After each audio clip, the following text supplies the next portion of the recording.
Učimo povrće. To je povrće, vidiš, povrće. Tu. Pa da, povrće. Šta je to? To je mrkva. To je mrkva. To su pa i ručak. Mrkva za ručak. I to je isto mrkva. To je mrkva.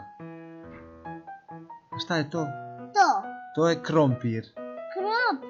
A da, i to je krompir. Šta je to? Puno krompira. Krompir. A šta je to? Paradajz. Pa je to. Pa da, to je paradajz. Tu. I to je paradajz. Šta je to? Paradajz. Šta je to? Šta je to? Šta je to? Krastavac. Krastavac. To je krastavac. Tu. Pa da, puno krastavaca. Tu. Šta je to? Paprika. Paprika. To je paprika. Paprika. I to su paprike. I to je paprika. Da, mnogo paprika. Možda je paprika. Paprike. A to je kukuruz. I to. Kukuruz. Tu. I to je kukuruz. Vid mali. Da, mnogo žutog kukuruza. To je luk. Luk. To je luk.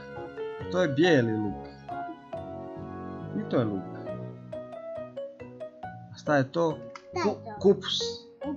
To je kupus. I to je kupus. Dva kupusa. Da, kupusa. Da. A to je grašak. To je grašak. Šta je to? Grašak. Isto. I to je grašak.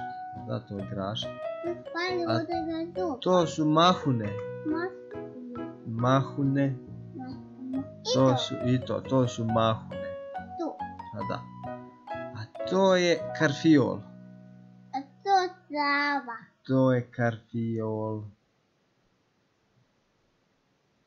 Hajde reci, karfiol. To je svinoj. Karfiol, pa da. Šta je to? To je cvekla. Cvekla. Pa da, crvena cvekla. To je cvekla. Pa Ide da, tu. to je cvekla i to je cvekla. Hajde reci, cvekla. Cvekla. A to je patlidžan. Patlidžan, i to je patlidžan. Patlidžan. Tortiljan. Pa da, a to je misirača. Misirača. Usta, oko, nos. I to je misirača. Pa da, možemo sjeći u usta oko nos. Ide tu. Misirača. Usta,